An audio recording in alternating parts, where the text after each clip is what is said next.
Thank you, Madam Speaker. Question to the carrier? Question of the carrier. Does the carrier yield? She does. Thank you for the representative from House District 37 for yielding. We tried to present these in time. There might be some follow-up questions from some of the answers that were given.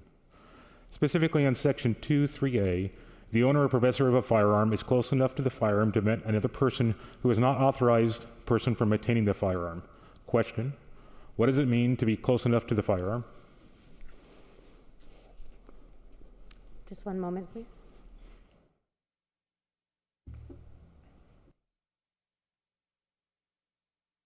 And Madam Speaker, I would add to that as she's looking, because her speech did cover some of that.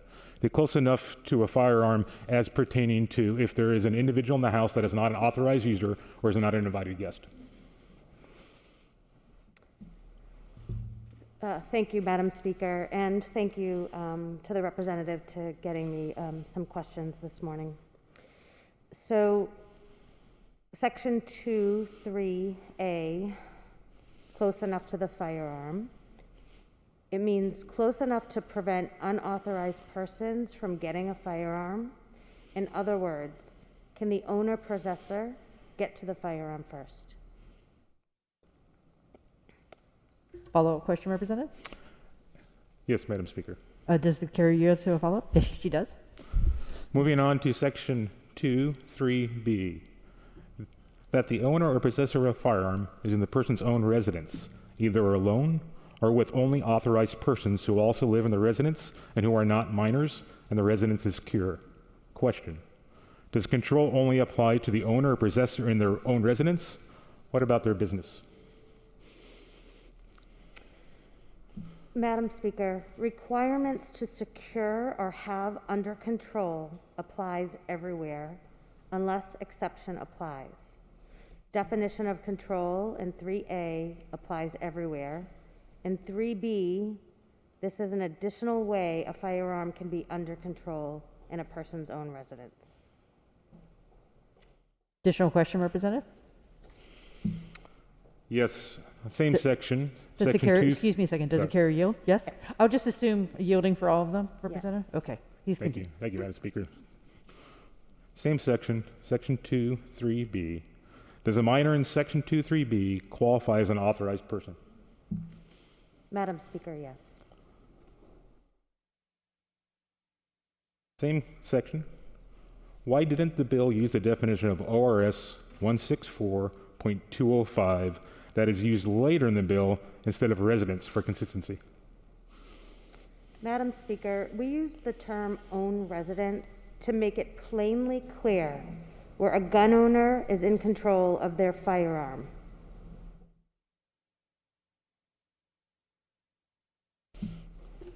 Section 2.3b, that the owner or possessor of a firearm is in the person's own residence, either alone or with authorized persons who also live in the residence who are not minors, and the residence is secure.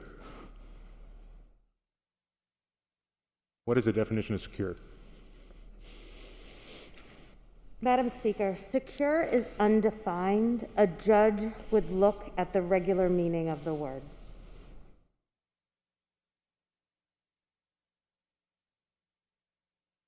This is an ad hoc question, and I apologize. Is there any, Representative, do we know if there's any terms or standard used for secure that a judge could define?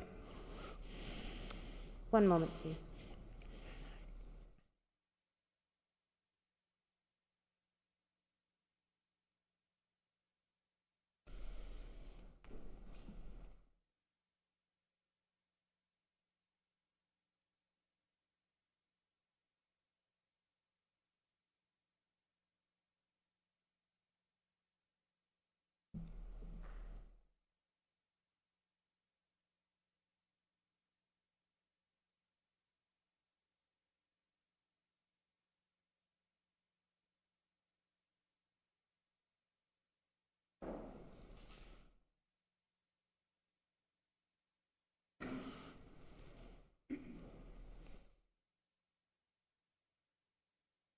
Madam Speaker, it appears the judge would use dictionary definition. Additional question? Yes, additional questions. Section 3.3. negligence may not be overcome by showing that the owner or possessor acted reasonably.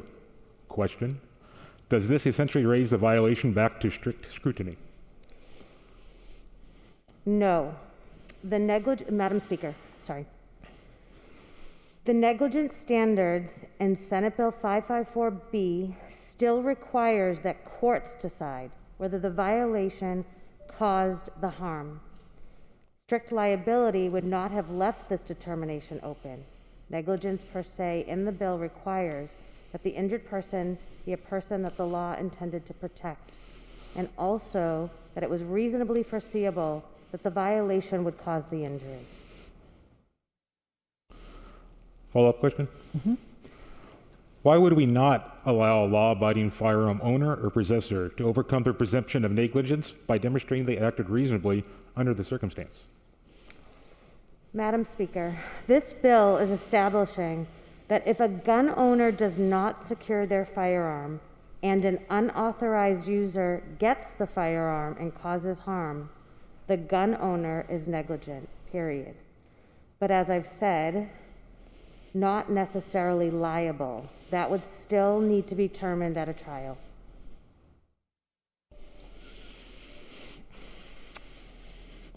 Madam Speaker, still a little confused. One more clarifying question. So how can someone be guilty of negligence if they acted reasonably with the liability? Sorry, Rep. Ruzek, I'm just trying for clarification. Madam Speaker, can the representative ask the question again? Could you restate the question, Representative? Yes. Thank you. So how can someone be guilty of negligence if they've acted reasonably? Thank you. This is the policy choice made, Madam Speaker. If person violates statute, person is negligent. To the bill. To the bill. Thank you, Madam Speaker. I rise in opposition to Senate Bill 554B today. A couple things I'd like to accomplish in the minutes that I have. First of all, I'll go back through and try to articulate some of my concerns with the answers that were given, and then go specifically through some of the sections of the bill. And then I'd like to try to be the voice of my people for a while. So going back to the questions that were presented, specifically on the first question, Section 2.3a, that the owner or possessor of the firearm is close enough to the firearm to prevent another person who is not authorized person from obtaining the firearm. There's some issues with this, because we're not all created equal. Some of us have disabilities. Some of us are wounded war veterans. And we cannot establish concrete examples where close enough would be insufficient. What is the exception for a handicapped person? Wounded, veteran, etc., who may not be able to overcome a criminal intruder to be close enough to prevent unauthorized access, especially if they are home alone. This carte blanche statement of close enough does have specificity that should have been explained in the bill, and it is not. In this case, this law does burden the core self-defense right of the Second Amendment. On Section 2.3b, the owner or the possessor of the firearm is in the person's own residence, rather than alone with only authorized persons who also live in the residence and who are not minors, and the residence is secure. The question was, does this apply to businesses? The answer was no. So if it does not apply to businesses, this law burdens the core self-defense right of the Second Amendment for individuals to defend themselves in their private place of businesses. And I believe there's case law in the Circuit Court of Ninth to justify this. Section 2.3b, that the owner or possessor of a firearm is the person's own residence, either alone or only with authorized persons who also live in the residence who are not minors, and the residence is secure. What is the definition of secure? The definition of secure was stated as it would be a dictionary definition. I'd like to go back to look at the previous legislation, House Bill 2510, and what the definition of secure was there. Closed, locked windows, locked doors. You know, Madam Speaker, in some places that's reality. I'm sure the majority of the people that live in a city close their windows, and lock their doors. Let me tell you about House District 60. Let me tell you about my house. I don't have a key to my house. I've never locked my house. My windows don't have locks. The keys are in my car that are in the basement of this Capitol.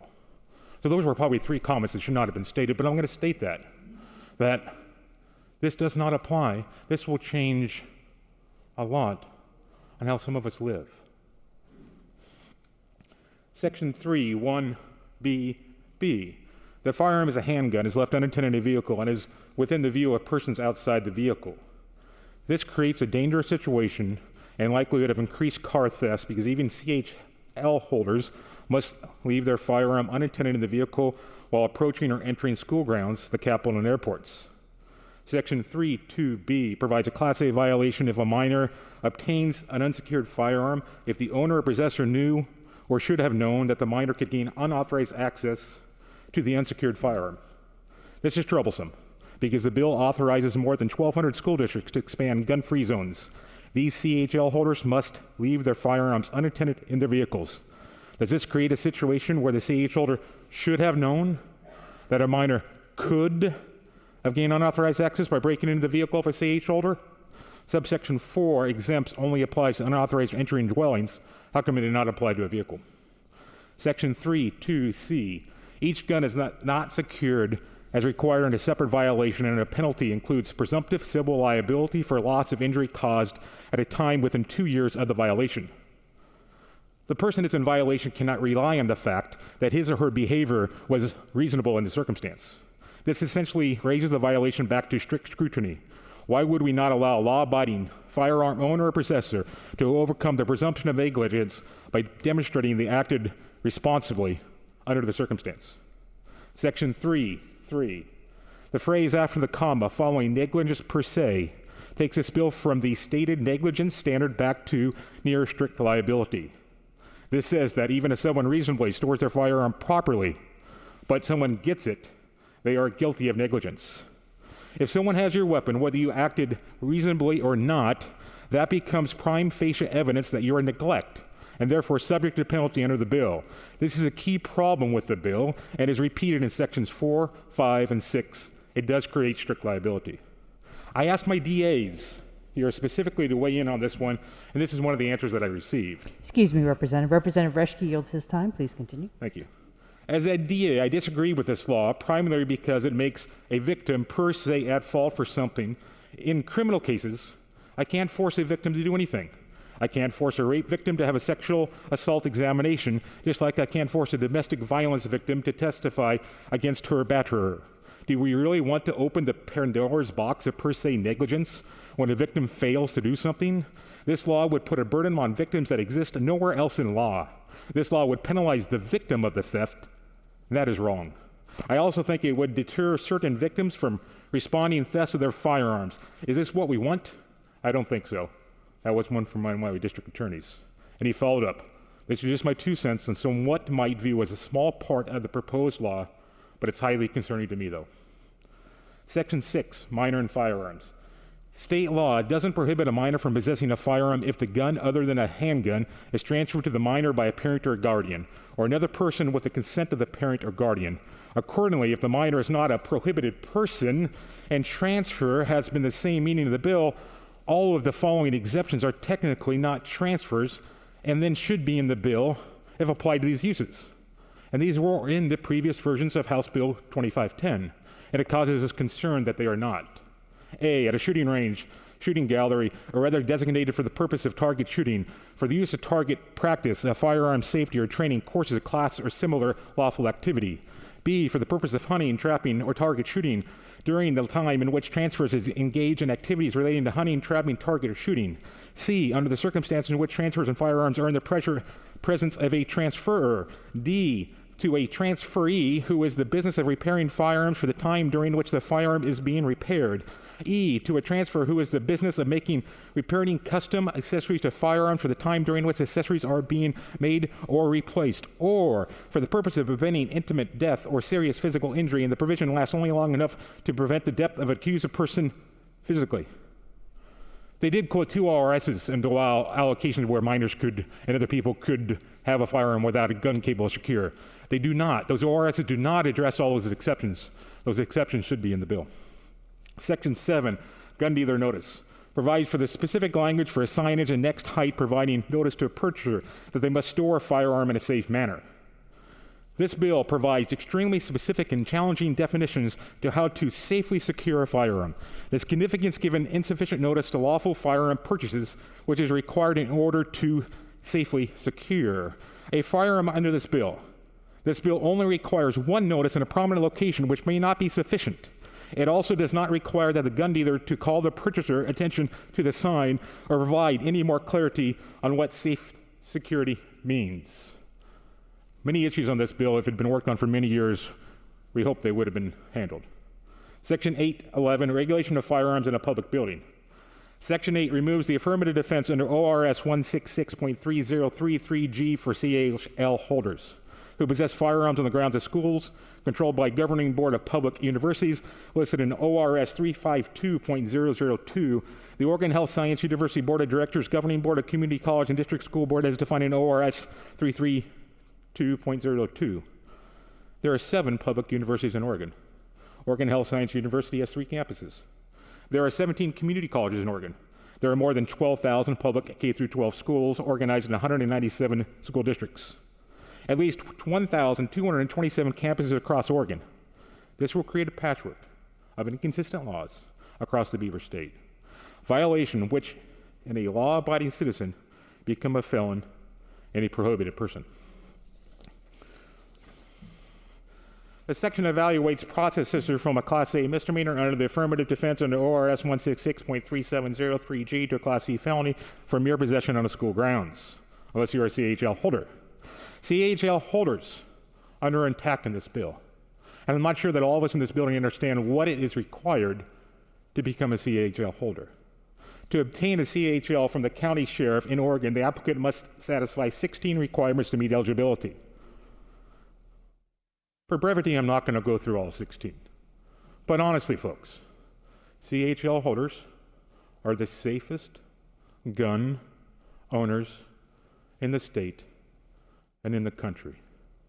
Why would we want to restrict their access when they're there in order to try to protect and help ourselves? Excuse me, Representative. Representative Leaf yields his time. Please continue. So specifically, 0.0074% of CHL holders have been convicted of crime. That is far less than any police officer or any other segment of this population in the state of Oregon. Why would we want to restrict the right to bear arms and protect others that most safe gun owners there are? Some say gun-free zones are safe. 98% of mass shootings occur in gun-free zones, according to the crime prevention research. This bill would authorize that the majority expansion of gun-free zones where criminals target the exclusion of law-abiding CHL holders who may be able to thwart a mass shooting. That's the specifics of the bill. One of my jobs, as I become a legislator, and I think I've articulated on this, is the reason I'm here today is to try to be a voice for my community, a voice to my citizens that are really, honestly, concerned about this bill. I reached out to sheriffs, DAs, local electeds. I'd like to read some quotes for some of the sheriffs, as I believe they are a great cross-section of my community.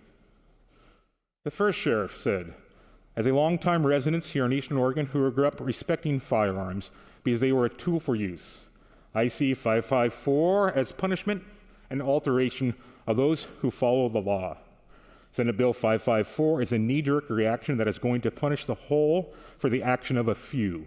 I've seen arson fires that have taken lives in painful manner, but yet there are no ban on fire-starting devices, especially in high-capacity ones, lighters.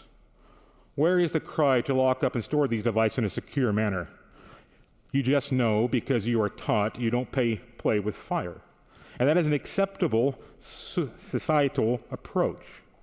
But yet when a person who is more likely knows better, though through an act of crime, theft, commits another crime, murder, we are going to punish the populace and not blame the rightful one?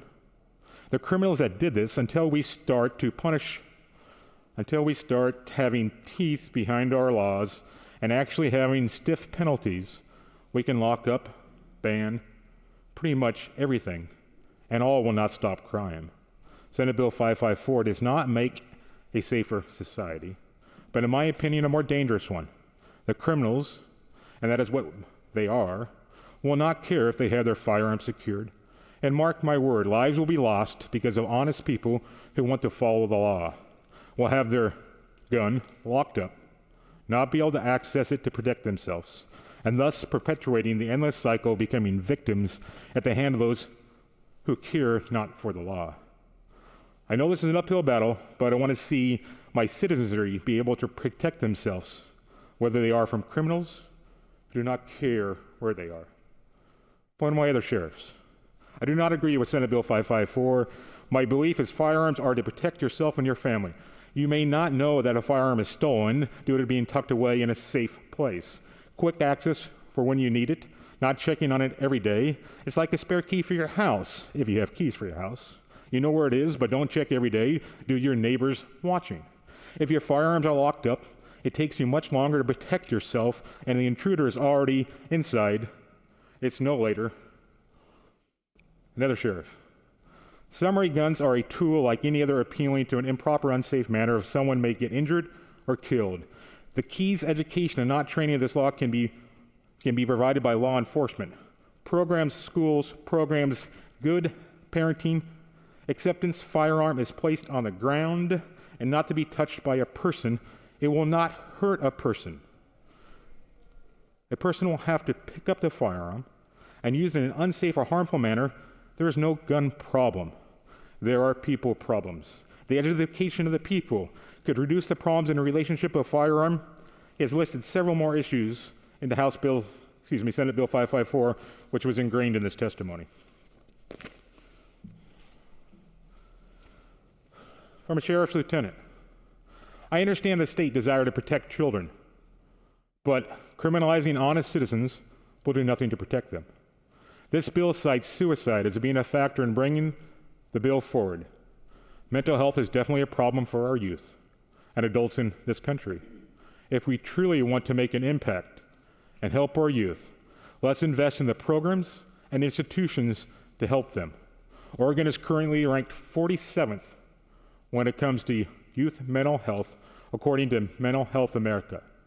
A survey conducted by Mental Health America found that half of 11 through 17-year-olds reporting have suicides or self-harm throughout nearly every day. September 2020 survey. Excuse me, Representative. Representative Wallen yields her time. Lines for Life, a suicide prevention group, had at 38% increase to the youth line from March to the end of 2020. This coincides with COVID restrictions and those youth that are being told they cannot go to school, participate in sports, or even gather with friends.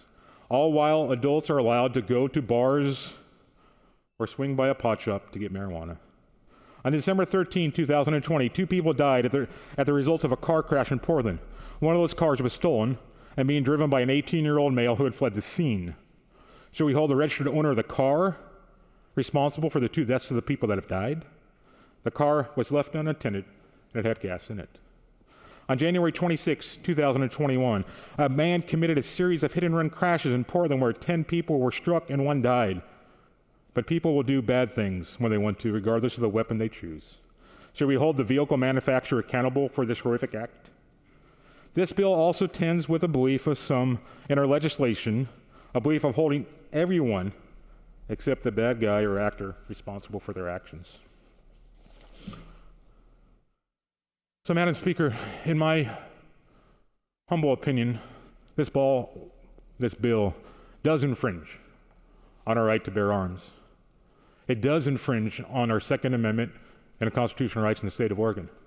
There's going to be scholars, there's going to be attorneys, legislative counsel that are going to weigh in on this for the next several months. There's going to be different opinions that come forward, like there always is. But I can guarantee you one thing, Madam Speaker. Those constituents in House District 60 have already made their mind. Every one of them agrees suicide is horrific. Mass shootings are on the rise. Shootings in Portland are on the rise. We need to figure out collectively how to slow down and stop these. But they've also will say, in far numbers that outweigh the few, this bill does not accomplish that. What we are doing is we are restricting our law-abiding citizens, some of the most legal, safe gun handlers in Oregon, by not allowing them the ability to protect their family, their wife, their daughter, or, and hopefully never have to, protect somebody that is caught in a mass public shooting. Why would we want to restrict the ability for those that can help our police? Why? I know some will say these are minor steps in order to try to prevent suicide. They aren't minor steps. There's a lot of ways we can come to try to figure out suicide. And I would stand here and be part of those conversations all day long. Madam Speaker, I hope you understand the voice of my constituents, as this does infringe on our rights. Please join me in voting no to House Senate Bill 554B. Thank you.